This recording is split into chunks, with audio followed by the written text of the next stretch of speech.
कैसे हो? मोमो खाता हूँ चटनी लगा के। क्या किसी बच्चे को पता है कि हम लोग सांस क्यों लेते हैं? सर, हम लोग ब्रीद इसलिए करते हैं क्योंकि बस सर हमें ब्रीद करना होता है, शायद इसलिए। सर मुझे पता है, हम लोग ब्रीद इसलिए करते हैं, हम सांस इसलिए लेते हैं ताकि हमें एनर्जी मिल सके, और एनर्जी मिलती है तभी तो हम कोई भी काम कर पाते हैं। अरे मोटूलाल, ये बात तो ठीक है, लेकिन आखिरकार हमें ब्रीद करने से, सांस लेने से एनर्जी कैसे मिलती है? हमने तो पढ़ा है कि एनर्जी मिलती है खाना खाने से, फूड को खाने से। तो क्या हो गया मोटूलाल, इस बार तुम गलत हो लगता है मुझे। नहीं सर, मैं बिल्कुल भी गलत नहीं हूँ। मन्नू भैया से आप भी पढ़ लो इस चैप्टर को तो आपको भी समझ में आ जाएगा।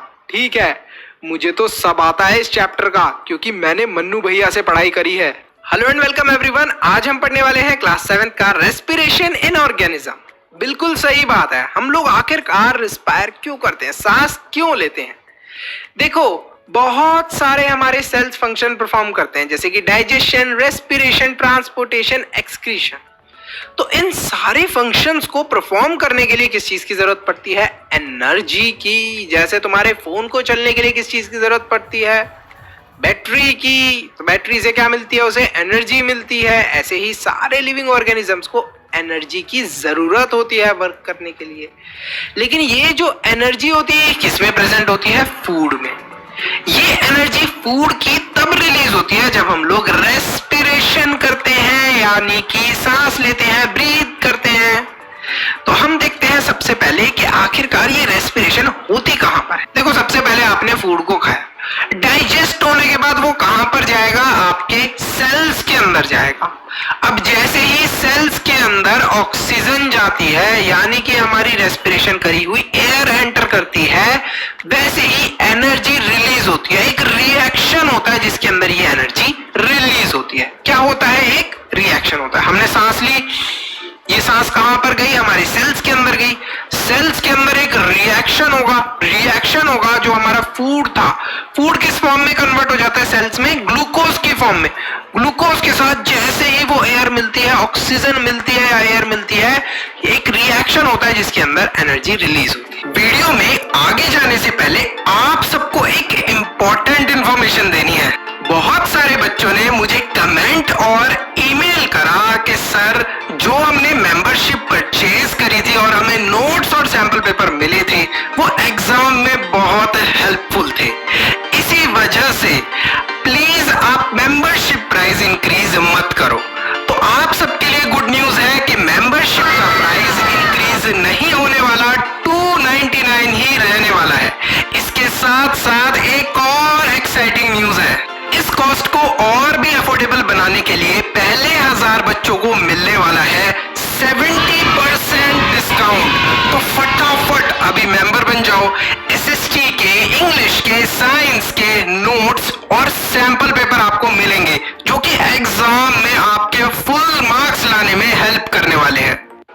जनरली जो रेस्पिरेशन है, सेलुलर रेस्पिरेशन है, ये एक ऐसा प्रोसेस है जिसके अंदर फूड को ब्रेक डाउन कर दिया जाता है सेल्स के अंदर और उसी से एनर्जी रिलीज होती है।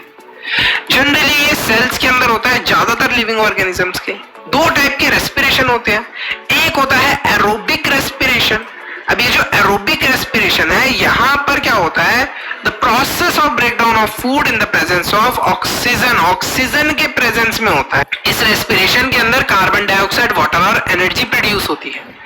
हाई अमाउंट ऑफ एनर्जी मिलती है इस वाले रेस्पिरेशन से। देखो कैसे होता है ये रेस्पिरेशन। हमारे सेल के अंदर ग्लूकोज और ग्लूकोज प्रेजेंट होता है।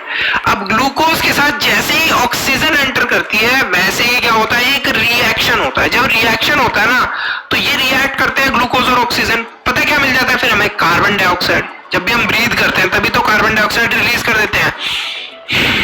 ब्रीथ आउट कर दिया। फिर क्या हुआ? वाटर। और क्या मिलती है साथ में? एनर्जी, जिसकी हमें जरूरत थी। एक और रेस्पिरेशन होता है जिसे बोलते हैं हम लोग एनारोबिक रेस्पिरेशन। एनारोबिक रेस्पिरेशन के अंदर क्या होता है? अब एनारोबिक रेस्पिरेशन के अंदर क्या होता है? Process of breakdown of food होता है in the absence of oxygen. Aerobic respiration के अंदर प्रेजेंस ऑफ ऑक्सीजन में हो रहा था पूरा प्रोसेस, और एनारोबिक में क्या होता है? एब्सेंस ऑफ ऑक्सीजन में होता है। लेकिन ये किस में होता है? ये हम जैसे ऑर्गेनिजम्स में नहीं। ये यीस्ट ऑर्गेनिजम्स में होता है। और जो ये एनारोबिक रेस्पिरेशन होता है इसमें एनर्जी भी काफी कम मिलती है, देखो लो अमाउंट ऑफ एनर्जी मिलती है। In yeast cells anaerobic respiration leads to production of alcohol and carbon dioxide। देखो क्या प्रोड्यूस होता है इस वाली रेस्पिरेशन में, जैसे ग्लूकोज था, अब यहाँ पर ऑक्सीजन प्रेजेंट नहीं है, तो क्या प्रोड्यूस होगा? एथेनॉल, CO2 और एनर्जी। ऊपर क्या प्रोड्यूस हो रहा था? कार्बन डाइऑक्साइड, वाटर और एनर्जी। यहाँ पर क्या प्रोड्यूस हो रहा है? एथेनॉल, CO2 और एनर्जी। क्लियर है आपको? एरोबिक रेस्पिरेशन और एनारोबिक रेस्पिरेशन। एरोबिक रेस्पिरेशन कब होता है? In the presence of oxygen. Anaerobic कब? In the absence of oxygen. एक तरीके का रिएक्शन होता है सेल में जिससे हमें क्या मिलती है? एनर्जी मिलती है। सर ये जो ग्लूकोज है, ग्लूकोज का क्या फॉर्मूला होता है, ये सारी चीज कब सीखेंगे हम लोग? 10th क्लास में सीखेंगे बढ़िया से। अभी एक इंट्रोडक्शन दिया है। अच्छा, आपके साथ क्या कभी ऐसा हुआ है कि आप एक्सरसाइज कर रहे हो और फिर जोर जोर से आप ब्रीथ करने लग गए? यो पुपिंदर, थारा भाई पुपिंदर। हाँ सर, बिल्कुल हुआ है ऐसा। तो मैं देखता हूँ कि मोटूलाल जब भी रेस करता है तो जोर जोर से हांफने लगता है, जोर जोर से सांस लेता है, करता है, लेकिन नॉर्मली जब बैठा रहता है तब नहीं जोर जोर से सांस लेता। ऐसा क्यों है सर? देखो, जब हमें ज्यादा एनर्जी की रिक्वायरमेंट होती है तब हम क्या करते हैं, क्या करेंगे? अब आपको एनर्जी कैसे मिल रही है? By breathing. जैसे ही हमारे सेल्स के अंदर ऑक्सीजन एंटर कर रही है वैसे ही एक रिएक्शन हो रहा है और फिर हमें एनर्जी मिल रही है ना? तो फिर जब हम एक्सरसाइज करते हैं तब हमें ज्यादा एनर्जी की जरूरत होती है, तो हम लोग क्या करते हैं? फास्टली ब्रीथ करते हैं। लेकिन फिर भी अगर एनर्जी नहीं मिल पाती तो हमारी जो सेल्स है उन्हें तो एनर्जी चाहिए किसी ना किसी तरीके से, तो वो एनारोबिकली एनर्जी लेते हैं, मतलब इन the absence of oxygen energy लेते हैं। सर इससे क्या होता है? इससे एक्यूमुलेशन होता है लैक्टिक एसिड का। देखो, जब ऑक्सीजन प्रेजेंट नहीं होती और उस टाइम पे अगर उस टाइम पे हमारी बॉडी ने इमरजेंसी में सेल से बोला एनर्जी बनाने को, तो वो क्या बना देते हैं? सेल्स लैक्टिक एसिड को बना देते हैं। और जो एनर्जी इस टाइम पे रिलीज होती है ना वो बहुत कम होती है कंपेयर टू उस वाली एनर्जी के जो कि ऑक्सीजन के प्रेजेंस में रिलीज होती है। तो यहाँ पर सर लैक्टिक एसिड का क्या नुकसान है? चलो थोड़ी बहुत एनर्जी मिल रही है कोई बात नहीं, लेकिन ऑक्सीजन के बिना हो रहा है ये प्रोसेस, तो लैक्टिक एसिड का क्या नुकसान है? देखो, जब आप खेलते हो बहुत देर तक एनर्जी की जरूरत होती है, जोर जोर से सांस लेते हो। एक चीज नोटिस करना कि आपके पैर में, हाथ में, जहां से भी आपने ज्यादा गेम खेला होता है वहां से दर्द ज्यादा हो। जैसे पैर से आपने खेला है, पैर वाला गेम खेला है, या हाथ से आपने ऐसे वाला खेला है, पंजे वाला गेम, हाँ ठीक है, तो आपके कहां पर दर्द होगा? हाथ में ज्यादा दर्द होगा क्योंकि आपने हैंड का यूज करा है ज्यादा। और अगर आपने रनिंग करी है, कोई फुटबॉल खेला है, तो आपके पैरों में ज्यादा दर्द होगा। अच्छा, पैरों में ये दर्द क्यों हो रहा है? क्योंकि वहां पर क्या एक्यूमुलेट हो गया है? Lactic acid. ध्यान देना, क्या एक्यूमुलेट हुआ है? Lactic acid. क्यों एक्यूमुलेट हुआ है? क्योंकि आपकी बॉडी को एनर्जी की जरूरत होगी, आपकी बॉडी को ऑक्सीजन मिल नहीं पा रही होगी, तो जल्दबाजी में एनर्जी बनाने के चक्कर में क्या करा बॉडी ने? ग्लूकोज के साथ एनर्जी प्रोड्यूस करी और लैक्टिक एसिड और लिटिल एनर्जी प्रोड्यूस हो गई। अच्छा, ब्रीदिंग रेट आपने देखा होगा कि जब आप सो रहे होते हो तो आराम आराम से सांस ले रहे होते हो, जब भाग रहे होते हो या गेम खेल रहे होते हो तो जल्दी जल्दी सांस लेते हो। क्यों लेते हो? क्योंकि एनर्जी की रिक्वायरमेंट ज्यादा होती है जब हम भाग रहे होते हैं। जब हम सो रहे होते हैं तो एनर्जी चाहिए नहीं होती। क्या करने के लिए चाहिए? सो रहे हैं आराम से, वॉक कर रहे हो आप धीरे धीरे, तो थोड़ा सा आप नॉर्मली ब्रीथ करते हो, ना बहुत स्लो ब्रीथ करते हो ना बहुत फास्ट ब्रीथ करते हो। ठीक है, आई होप ये आपको क्लियर होगा। हर दिन सोचते हो कल से पढ़ूंगा, कल से पढ़ूंगा, कल से पढ़ूंगा, एक बात सच सच बताना कितने होगा। ब्रीदिंग करने से क्या होता है? एक्सचेंज ऑफ गैसेस, और इसे ही हम लोग रेस्पिरेशन बोलते हैं। जब एयर अंदर आती है तो जो हमारी रिब्स हैं वो कैसी हो जाती हैं? आप देख रहे हो, रिब्स जनरली मूव आउट और डायफ्राम भी नीचे की तरफ आ जाता है। डायफ्राम क्या है? एक जो नीचे आपको दिख रही है चीज, इसको बोलते हैं हम लोग डायफ्राम। ये डायफ्राम क्या होता है? नीचे की तरफ आ जाता है। देख रहे हो आप, ये नीचे की तरफ आ गया है। कब? जब हम लोग इनहेल कर रहे हैं, ब्रीद इन कर रहे हैं। जब हम एक्सेल करते हैं तो डायफ्राम का क्या होता है? डायफ्राम वापस से उसी पोजीशन पे आता है। देखो, यहां पर डायफ्राम कितना नीचे तक आ गया और यहां पर देखो डायफ्राम कितना ऊपर चले गया। आई होप ये अब आपको क्लियर होगा। जब हम एक्सेल करते हैं तो diaphragm moves back and when we inhale diaphragm moves down. Respiration is the process of release of energy from the breakdown of organic substance. Organic substance जैसे कि ग्लूकोज के ब्रेकडाउन से जो हमने फूड खाया था, glucose is a food, food में से मिलता है हमें ग्लूकोज।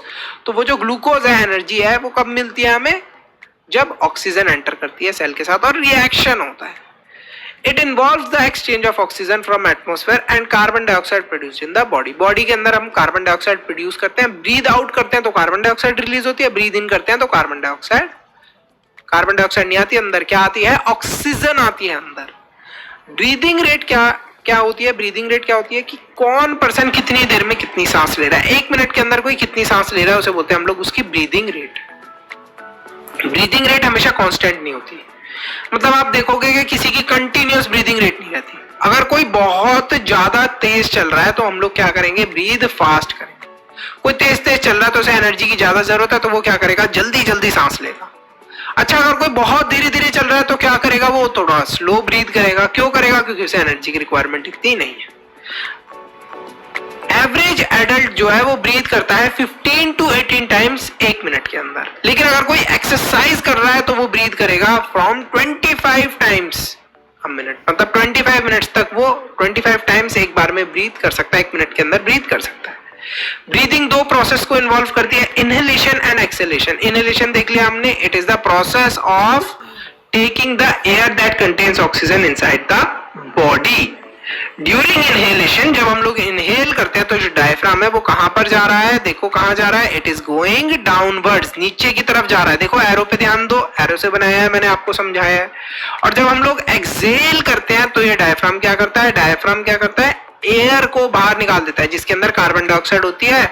और ड्यूरिंग एक्सहेलेशन डायफ्राम क्या करता है? अपनी पुरानी पोजीशन के ऊपर आ जाता है। देखो ऐसे ऊपर की तरफ सुकड़ जाता है, जैसे एक बैलून देखा है आपने। बैलून क्या करता है? जब आप एयर फिल करोगे बैलून के अंदर तो वो नीचे तक फिल हो जाती है, पूरी एयर अच्छे से फूल जाता है। और जब एयर उससे निकाल देते तो वो सुकड़ के वापस वैसी ही पोजीशन में आ जाता है। तो इसी तरीके से इनहेल और एक्सहेल करते में हमारा डायफ्राम कुछ वर्क करता है। How do we breathe? हम लोग ब्रीथ कैसे करते हैं? एयर कैसे मूव इन करती है और मूव आउट करती है? देखो सबसे पहले एयर कहां से एंटर करती है हमारी बॉडी के अंदर? नाक से या फिर मुंह से। तो नाक वाले एरिया को बोलते हैं नेजल पैसेज, मुंह वाले एरिया को बोलते हैं ओरल कैविटी। इन 2 जगह से एयर एंटर करती है। एंटर करने के बाद कहां पर जाती है? इन फेरिक्स। फेरिक्स के बाद ट्रैकिया के अंदर जाती है एयर। आफ्टर ट्रैकिया ये एयर कहां पर जाएगी? लंग्स के अंदर। अच्छा, जो लंग्स होती है ना, इनको प्रोटेक्ट करने के लिए भी कोई चीज होनी चाहिए, तो रिब्स होती है इनको प्रोटेक्ट करने के लिए। और नीचे में प्रेजेंट होता है डायफ्राम। अच्छा, रिब्स को आप अपना हाथ ऐसे लो और यहां पर कहीं अपने पेट के आसपास फील करो, आपको रिब्स अलग से ही फील हो जाएंगी। तो इस तरीके से हम ब्रीथ करते हैं और एयर मूव करते हैं। अच्छा, क्या कोई बच्चा आंसर कर सकता है कि हम लोग स्नीज क्यों करते हैं? आंसर करो कमेंट सेक्शन के अंदर, देखते हैं कौन बच्चा आंसर कर पाता है। ब्रीदिंग इन अदर ऑर्गेनिज्म, और ऑर्गेनिजम्स कैसे ब्रीथ करते हैं? बहुत सारे ऑर्गेनिजम्स जो हैं उनके पास ह्यूमन बीइंग्स जैसा ही सिस्टम होता है, जैसे कि lion, elephant, goats, cow, snakes, birds, इनके पास लगभग ह्यूमन बीइंग्स जैसा ही सिस्टम होता है। लेकिन जो कॉकरोचेस होते हैं काफी इंटरेस्टिंग तरीके से ब्रीथ करते हैं। इनके पास ट्रैकिया प्रेजेंट होता है। देखो ट्रैकिया इज नथिंग, अभी मैं आपको बताता हूँ ट्रैकिया क्या होता है। कॉकरोच जो होते हैं उनके पास स्मॉल ओपनिंग होती है जिसे बोलते हैं हम लोग स्पाइरिकल्स। स्पाइरिकल्स जो होते हैं वो ऊपर में प्रेजेंट होते हैं, यहां से एयर अंदर आती है। अब जब एयर अंदर आती है तो इनके पास एक बैलून लाइक स्ट्रक्चर होता है। अब ये जो बैलून होते हैं ना, छोटे बैलून जैसे समझ लो, इनके पास प्रेजेंट होते हैं, जिन्हें हम लोग बोलते हैं ट्रैकिया। इनके अंदर आकर ये एयर फिल हो जाती है। That allows the exchange of gases in these insects, और इसी तरीके से exchange of gas होता है। ये देखो ट्रैकिया आपने देख लिया आई होप क्लियरली। तो एक ये पैसेज है जिसके थ्रू एयर का एक्सचेंज हो रहा है। ट्यूब लाइक स्ट्रक्चर दिख रहा है ये, ठीक है। फिर हम लोग देखते हैं अर्थवर्म कैसे ब्रीथ करते हैं। अर्थवर्म तो मिट्टी के अंदर रहते हैं, मिट्टी के अंदर भी सांस ले लेते हैं, बिल्कुल। अर्थवर्म की सॉफ्ट और स्लिमिंग एंड मॉइस्ट स्किन होती है, आप छुओगे ना बड़े चिकने चिकने लगते हैं, स्लिप हो जाएंगे हाथ से। तो गैसेस जो है इनकी स्किन से easily pass in and out हो जाती हैं। अर्थवर्म अपनी स्किन से ब्रीथ आउट और ब्रीथ इन करते हैं। देखो ऑक्सीजन अंदर गई और ऑक्सीजन कार्बन डाइऑक्साइड बाहर आ गई।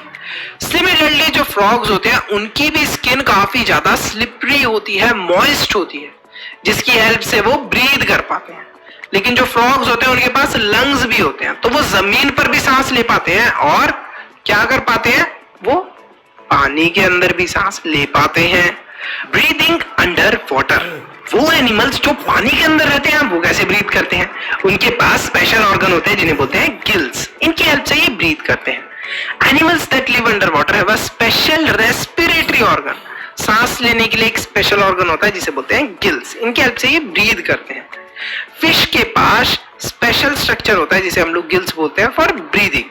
सम एनिमल्स जैसे कि कुछ एनिमल्स ऐसे होते हैं जिन्हें हम एम्फीबियंस बोलते हैं जो कि लैंड पे भी ब्रीथ कर पाते हैं और वाटर के अंदर भी, जैसे फ्रॉग। फ्रॉग के पास एक स्पेशल क्वालिटी, जैसा अभी हमने ऊपर देखा था, यहाँ पर पढ़ा था कि फ्रॉग जो है अपनी स्किन से भी ब्रीथ इन और ब्रीथ आउट कर सकता है, और उसके पास लंग्स हैं तो बाहर अगर वो एयर के आ गया तो अपना मुंह खोल कर भी आराम से लंग्स के थ्रू भी ब्रीथ इन और ब्रीथ आउट कर सकता है। तो फ्रॉग्स की लाइफ बड़ी मजेदार है, पानी के अंदर भी रहो, पानी के बाहर भी रहो, सांस दोनों जगह ले सकते हो। अच्छा, क्या प्लांट्स को भी जरूरत पड़ती है रिस्पायर करने की? बिल्कुल, लेकिन प्लांट्स थोड़ा सा उल्टा करते हैं काम। प्लांट्स क्या करते हैं? प्लांट्स कार्बन डाइऑक्साइड को अंदर लेते हैं और ऑक्सीजन को रिलीज करते हैं। ये देखो, कार्बन डाइऑक्साइड गई और ऑक्सीजन निकल गई। अब इसी प्रोसेस के दौरान प्लांट्स क्या करते हैं? प्लांट्स क्या बनाते हैं? प्लांट्स बनाते हैं फूड इसी प्रोसेस के दौरान, और उस प्रोसेस को हम लोग क्या बोलते हैं? फोटोसिंथेसिस बोलते हैं। अच्छा, प्लांट्स के पास मुंह होता है क्या सर? होता है, बिल्कुल होता है, लेकिन तुम्हें माइक्रोस्कोप से दिखता है प्लांट्स का मुंह? प्लांट्स के पास छोटे छोटे पोर्स होते हैं उनकी लीफ पर, जिन्हें हम लोग बोलते हैं स्टोमेटा। इन्हीं की हेल्प से जो प्लांट्स हैं वो एयर इन और आउट करते हैं। देखो, स्टोमेटा खुला हुआ है, अब यहीं से एयर अंदर और बाहर जा सकती है आसानी से। स्टोमेटा बंद हो जाएगा, ये ऐसे यू करके खुला हुआ है ना, देखो यू करके ओपन है, ये बंद हो जाएगा तो कोई भी एयर अंदर न जा पाएगी ना आ पाएगी। तो प्लांट्स इस तरीके से रिस्पायर करते हैं, सांस लेते हैं। इन पोर्स के थ्रू कार्बन डाइऑक्साइड अंदर आती है और बाहर क्या जाती है? ऑक्सीजन जाती है, और ऑक्सीजन को फिर हम लोग ब्रीथ कर लेते हैं। ये देखो, कार्बन डाइऑक्साइड अंदर आई और बाहर क्या निकल गई? ऑक्सीजन निकल गई। बहुत ही सिंपल है। अच्छा, जो प्लांट्स की रूट है ये भी रिस्पायर करती हैं। कैसे? ये देखो, प्लांट्स की जो रूट्स हैं, बीच में देखो ये सॉइल है, सॉइल के बीच में छोटा छोटा गैप होता है, इसके अंदर एयर रहती है ट्रैप। तो यहीं से जो रूट्स हैं, ये जो सॉइल के बीच के गैप में जो एयर है उसे ब्रीथ कर लेती है मजे से। तो ऐसे जो हमारे प्लांट्स की रूट्स हैं वो भी ब्रीथ करती हैं सॉइल के अंदर। देखो कितना मजेदार प्रोसेस है। अच्छा, आप अगर किसी प्लांट की जो जैसे ब्रीथ करने वाला ये प्रोसेस है, अगर इसी प्लांट को क्या करोगे, आप क्ले से कवर कर दोगे नीचे पूरा अच्छे से, तो वो अच्छे से ग्रो नहीं हो पाएगा। ठीक है, क्योंकि ब्रीथ ही नहीं कर पाएंगी उसकी रूट्स। ब्रीथ करने के लिए रूट्स को किस चीज की जरूरत है? ऐसे सॉइल की जरूरत है जो कि बीच में क्या हो, उसके थोड़ा थोड़ा गैप हो। अच्छा, आपके लिए क्वेश्चन है होमवर्क के लिए, why do athlete breathe faster? जो लोग एक्सरसाइज करते हैं या कोई स्पोर्ट्स खेलते हैं वो लोग फटाफट सांस क्यों लेते हैं? ऐसा क्यों होता है? कमेंट करिए अपना आंसर। ठीक है, और यहीं पर जो हमारा ये चैप्टर है ये फिनिश होता है। बहुत ही इंटरेस्टिंग चैप्टर था। अच्छा, इस चैप्टर को तो हमने समझ लिया, लेकिन और एक इंपॉर्टेंट चीज है, वो ये है सैंपल पेपर। देखो, चैप्टर को समझने से कुछ नहीं होने वाला, चैप्टर तो आपको अच्छे से समझ में आ गया, लेकिन इस चैप्टर से क्या क्या क्वेश्चन पूछे जाते हैं एग्जाम में ये भी तो पता होना चाहिए। और आपको एग्जाम के पैटर्न के अकॉर्डिंग अगर क्वेश्चन चाहिए तो सैंपल पेपर आपको मिल जाएंगे। सैंपल पेपर कैसे मिलेंगे? सब्सक्राइब करो, उसके साथ में ज्वाइन का बटन है, उस पर क्लिक करके मेंबर बन जाओ। सिंपली आपको सारे सैंपल पेपर मिल जाएंगे, साथ ही में ये नोट्स भी मिल जाएंगे। बुक से इतना बड़ा चैप्टर पढ़ने की जरूरत नहीं है, सिंपली इन नोट्स को पढ़ो।